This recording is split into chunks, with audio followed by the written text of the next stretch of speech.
Om Swastiastu, perkenalkan nama saya Karisma Rosari Fitrisanda dengan nama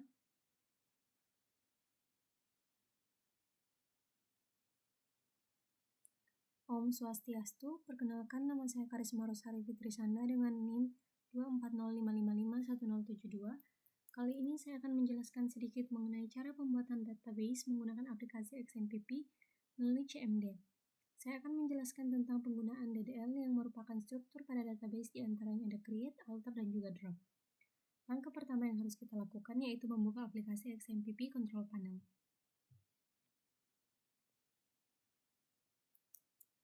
Setelah itu, kita klik Start pada bagian MySQL. MySQL sendiri berfungsi untuk menyimpan, mengelola, dan mengorganisir data dalam basis data pada aplikasi web atau database lokal yang sedang kita kembangkan. Kemudian kita klik pada bagian shell di bagian kanan untuk membuka command prompt atau CMD. Setelah kita masuk pada CMD, kita akan mengetikkan MySQL menu root. Terdapat tulisan Welcome to the MariaDB Monitor yang menandakan jika kita telah masuk ke dalam server. Kemudian, saya akan mengecek terlebih dahulu database apa saja yang sudah tersedia dalam server dengan mengetikkan show databases.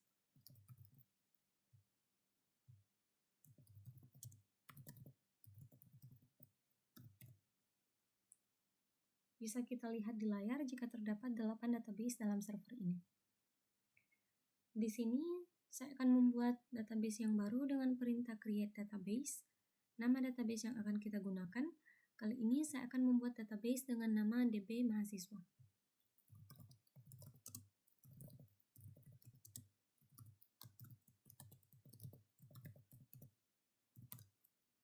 Query OK, one row affected, menandakan bahwa database DB Mahasiswa berhasil ditambahkan. Dan untuk memeriksa database yang telah kita buat barusan, saya akan menggunakan perintah show databases untuk mengecek kembali.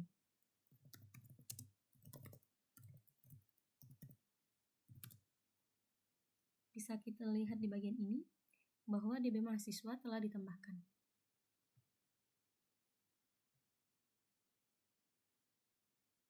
Selanjutnya kita akan membuat tabel, tetapi sebelum membuat tabel, kita terlebih dahulu perlu menyetel database yang akan kita gunakan dengan mengetikkan perintah use. Kita ketikkan use DB database mahasiswa. Database change yang menandakan bahwa database berhasil untuk diganti. Untuk selanjutnya, saya akan menambahkan tabel pada database ini dengan menggunakan perintah create table. Tabel pertama yang akan saya buat yaitu ada tabel jurusan.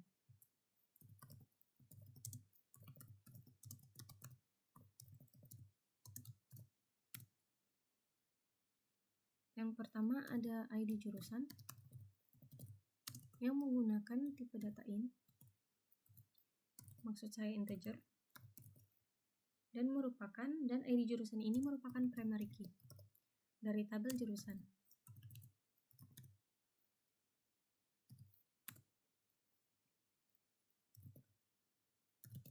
Atribut yang pertama yaitu ada nama jurusan,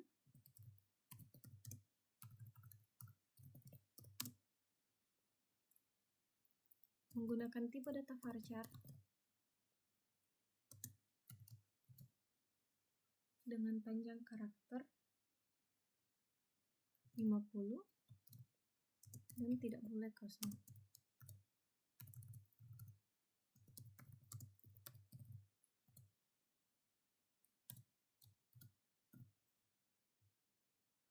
Untuk tipe data varchar sendiri ini digunakan jika karakter yang akan kita pakai tidak diketahui jumlah pastinya, misalnya pada nama. Kemudian enter, query OK menandakan jika tabel jurusan berhasil dibuat. Untuk memastikan bahwa tabel jurusan berhasil dibuat, saya akan mengetikkan perintah show tables untuk mengecek terlebih dahulu. Bisa kita lihat di sini bahwa tabel jurusan telah ditambahkan ke dalam database DB mahasiswa. Kemudian yang kedua, saya akan membuat tabel yang kedua, yaitu create table.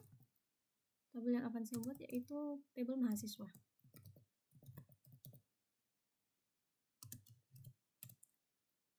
Di sini NIM akan menjadi primary key.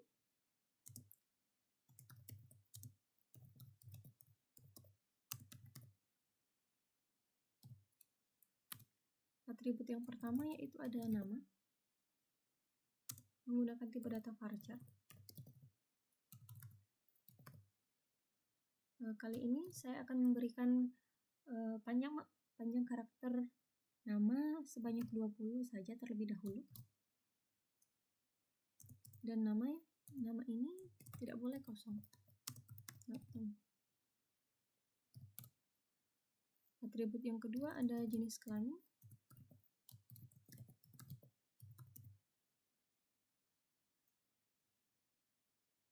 Yang menggunakan tipe data char.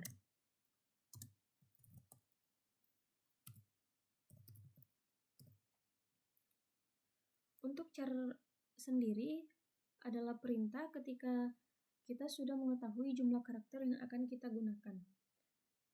Untuk itu, bagian ini saya akan memasukkan panjang karakter char hanya 1.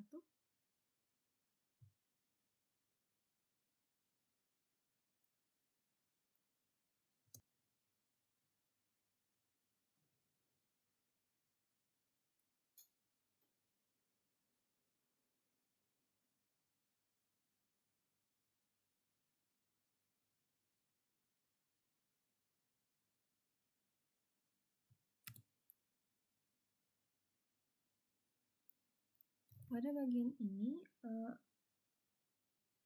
kode mata kuliah akan menjadi primary key yang menggunakan tipe data varchar dengan maksimal karakter 10.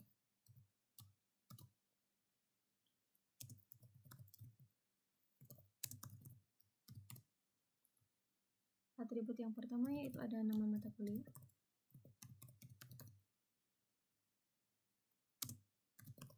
Dengan tipe data varchar dengan panjang maksimal karakter 100 dan tidak boleh kosong.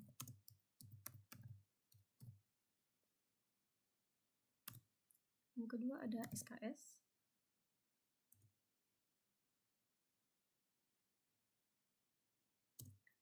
Dengan tipe data integer.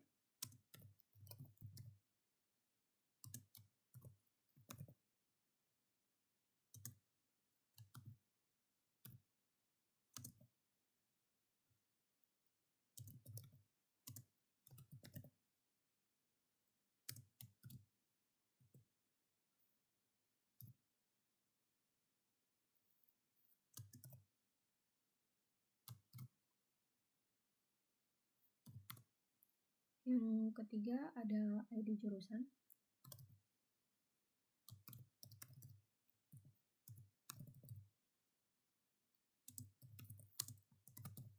Ini tidak boleh kosong.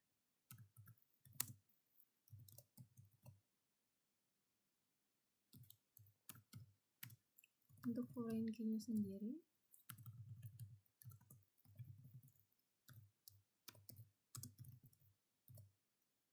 yaitu ada ID jurusan,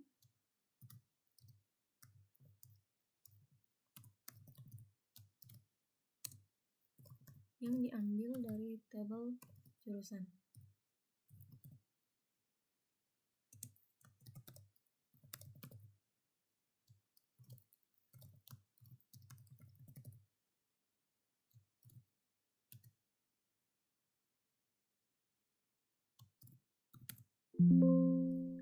Terjadi kesalahan sintak penulisan yang saya buat, maka dari itu saya akan mengulang untuk menuliskan perintah.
Sebelumnya saya melakukan kesalahan penulisan sintak di bagian ini.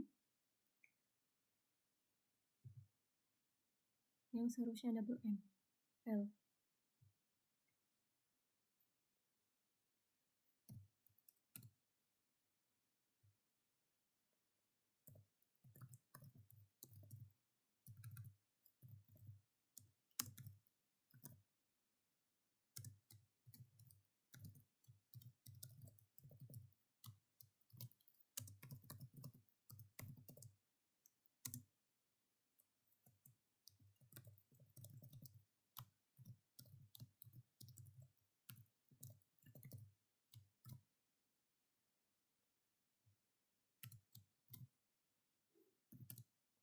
Very okay menandakan jika tabel mata kuliah sudah dibuat. Untuk mengecek semua tabel yang telah kita buat sebelumnya, saya akan mengetikkan perintah show tables.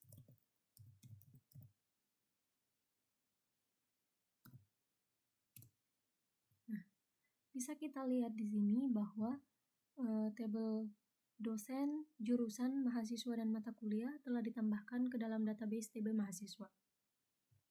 Kemudian untuk mengecek tabelnya satu persatu, saya akan mengetikkan perintah dash. Tabel yang pertama yaitu ada jurusan, tabel jurusan. Nah, bisa kita lihat seperti ini adalah tabel jurusan. Yang kedua ada tabel dosen. Kita akan cek juga dengan mengetikkan dash dosen. Ini merupakan tabel dosen. Yang ketiga ada tabel mata kuliah.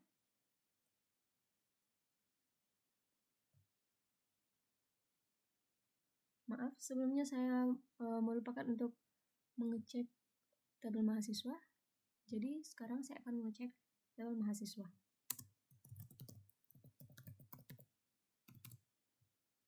Nah, di sini adalah gambaran tabel mahasiswa. Yang terakhir yaitu adalah tabel mata kuliah.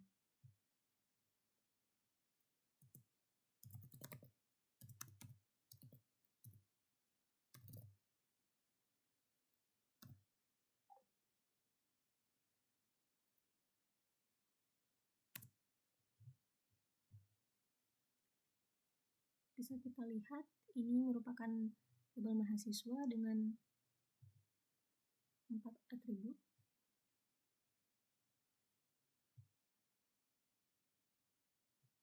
Ini merupakan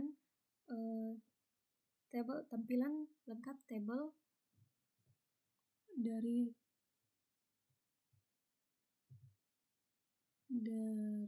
semua tabel yang kita buat di dalam DP mahasiswa barusan. Untuk selanjutnya, saya akan menggunakan perintah alter.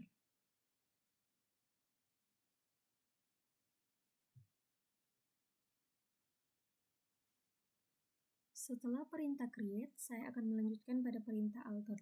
Saya akan menggunakan tabel mahasiswa terlebih dahulu. Saya akan menggunakan tabel mahasiswa terlebih dahulu untuk melihat tipe data dan isi dari tabel mahasiswa ini.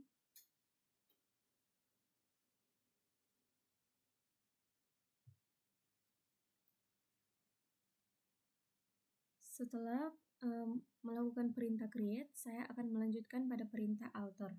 Selanjutnya, saya akan menggunakan perintah alter table modify untuk merubah tipe data pada nama.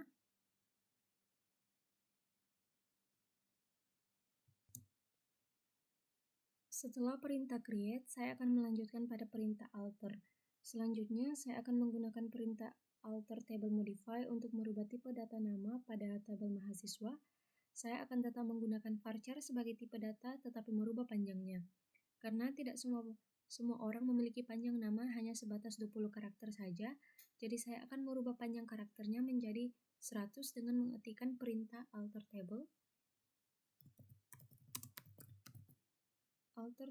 table mahasiswa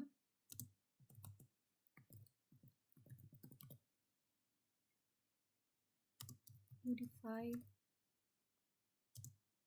nama varchar 100. Very okay, menandakan telah terjadi perubahan pada tabel mahasiswa. Untuk mengeceknya, kita akan menuliskan perintah das mahasiswa.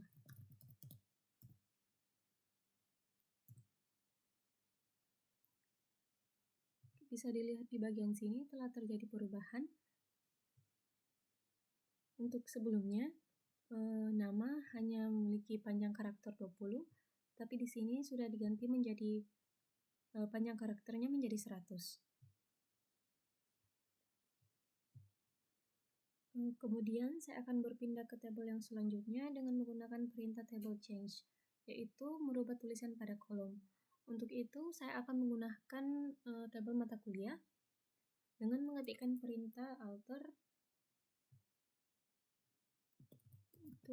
change mata kuliah modify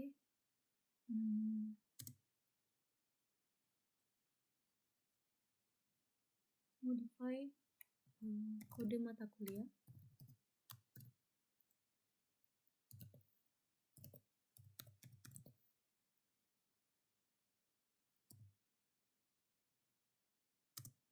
varchar 10.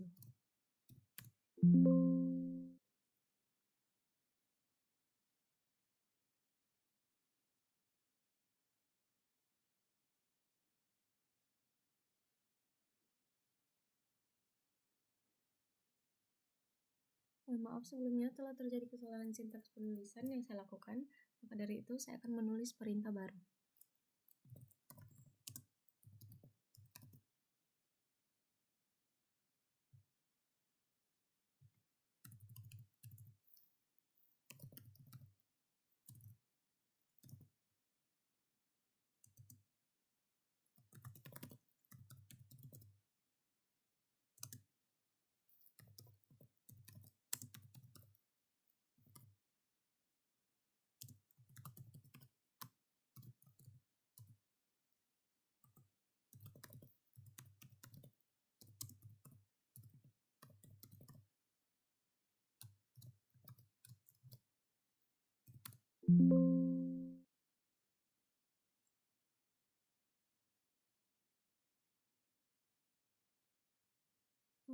Maaf, telah terjadi kesalahan sintaks penulisan, harusnya tidak memakai modify.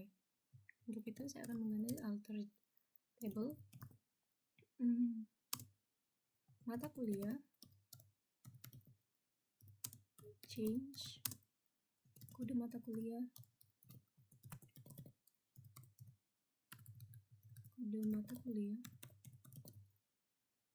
varchar 10.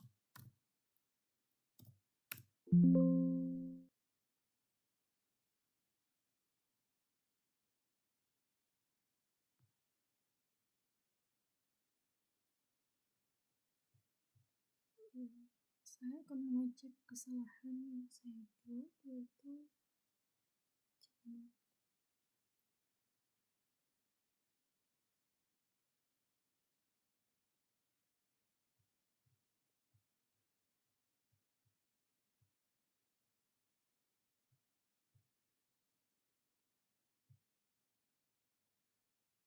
kemudian saya akan berpindah ke tabel yang selanjutnya dengan menggunakan perintah table change, yaitu merubah tulisan pada kolom. Kali ini saya akan menggunakan tabel mata kuliah. Untuk itu perlu diketikkan perintah alter table mata kuliah change mata kuliah change kode mata kuliah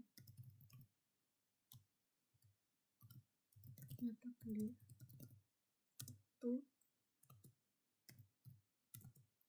kode mata kuliah yang menggunakan varchar 10.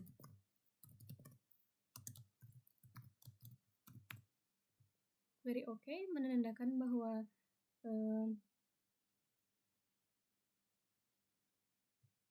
pada tabel mata kuliah telah terjadi perubahan pada kolom 1, yaitu mata kuliah, dari huruf kecil, K kecil, menjadi K besar. Untuk mengecek perubahan yang terjadi, saya akan mengetikkan perintah dash mata kuliah. Bisa dilihat di sini, telah terjadi perubahan.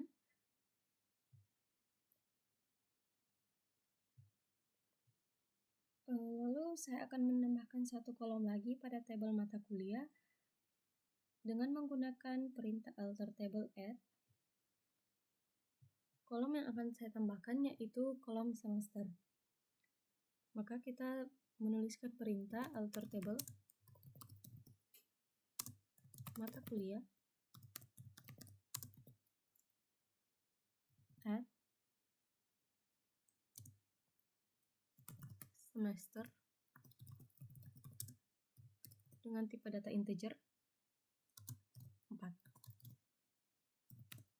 Query OK menandakan bahwa kolom semester telah ditambahkan pada mata kuliah, tabel mata kuliah. Untuk itu kita cek terlebih dahulu describe mata kuliah.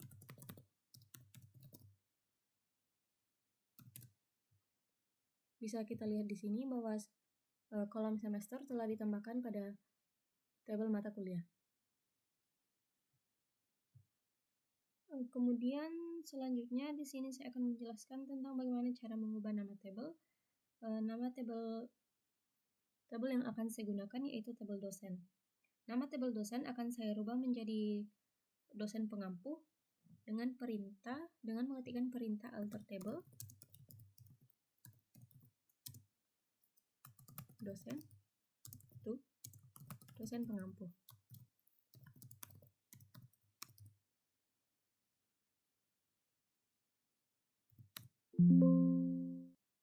Terjadi kesalahan sintaks penulisan yang saya lakukan, maka dari itu saya akan mengetikkan kembali perintahnya. Sebelumnya saya akan mengecek terlebih dahulu tabel dosen. Enter tabel dosen.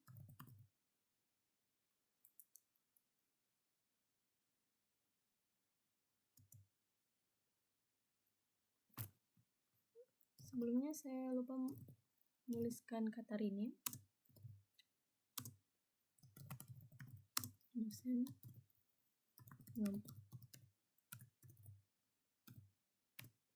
Query OK menandakan bahwa tabel dosen telah diganti nama menjadi dosen pengampu.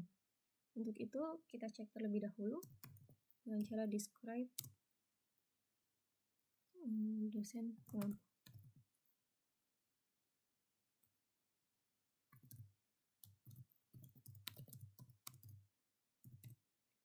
Nah, di sini sudah keluar tabelnya. Kemudian di sini juga saya akan mencoba untuk describe dosen untuk mengecek terjadi error karena memang nama tabel dosen telah diganti menjadi dosen pengampu. Lalu selanjutnya saya akan menggunakan perintah alter yang terakhir yaitu drop dengan cara menghapus salah satu kolom yang terdapat pada tabel dosen pengampu. Saya akan menggunakan perintah alter table drop column. Alter table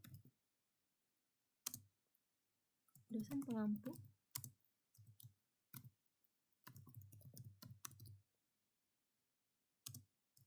drop kolom. Saya akan menghapus kolom spesialis.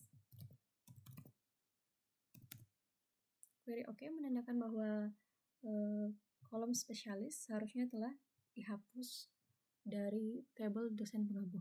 Maka dari itu kita akan mengecek dengan describe dosen pengampu.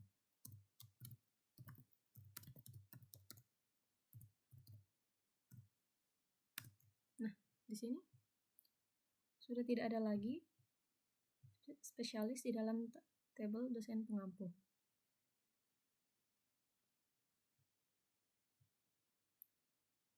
Perlu diketahui jika drop juga dapat berdiri sendiri yang dapat kita gunakan untuk menghapus tabel yang telah kita buat atau tabel yang kita mau, ataupun juga dapat menghapus database yang telah dibuat sebelumnya. Saya akan menggunakan perintah drop table untuk mencontohkan cara menghapus tabel, yaitu drop table.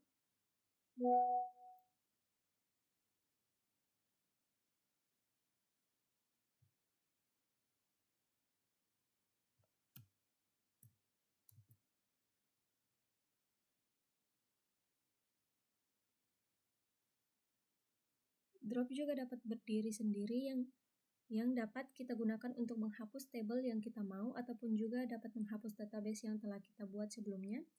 Saya akan menggunakan perintah drop table untuk mencontohkannya. Kali ini saya akan menghapus tabel dosen pengampu. Drop table dosen pengampu.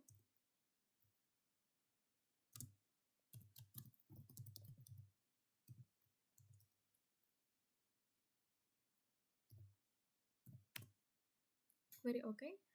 Kemudian kita akan mengecek apakah tabel dosen pengampu sudah dihapus dari database dengan mengetikkan show tables. Bisa kita lihat di sini bahwa tabel dosen pengampu telah dihapus dari DB mahasiswa. Kemudian saya akan menghapus satu lagi tabel, yaitu tabel jurusan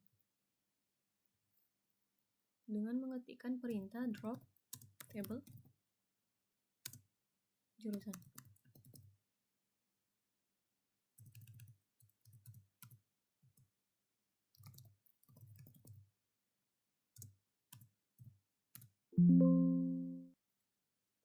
Terjadi sintaks penulisan, kesalahan sintaks penulisan. Pada itu saya akan memperbaikinya terlebih dahulu. Jurusan.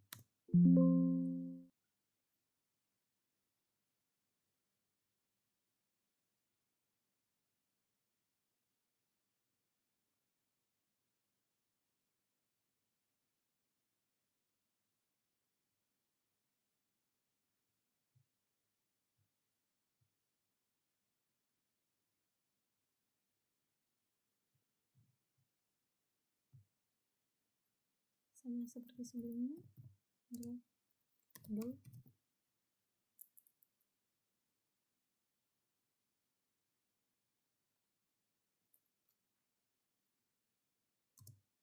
jurusan. Kalau untuk itu saya akan ganti saja menjadi, saya akan menghapus drop tabel mata kuliah. Nah, query OK. Akan kita cek dahulu dengan menggunakan show tables. Tabel mata kuliah telah dihapus dari database DB mahasiswa. Yang terakhir saya akan menghapus database yang telah saya buat, yaitu dengan mengetikkan perintah drop database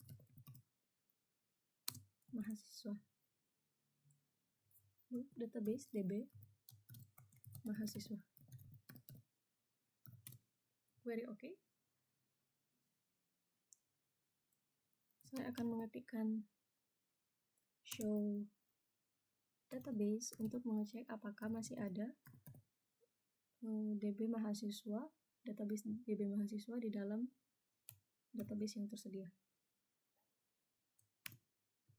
Bisa dilihat di sini bahwa DB mahasiswa telah dihapus dari server.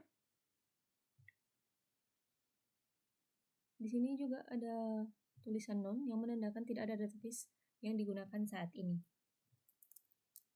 Sekian penjelasan saya tentang penggunaan DDL dalam pembuatan database. Bila ada kesalahan, mohon dimaafkan. Om Swastiastu. Sekian dan terima kasih.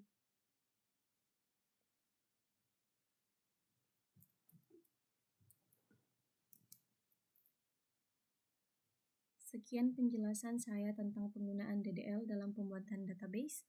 Bila kesalahan ada Sekian penjelasan saya tentang penggunaan DDL dalam pembuatan database. Bila ada kesalahan kata, mohon dimaafkan. Sekian dan terima kasih. Om Swastiastu.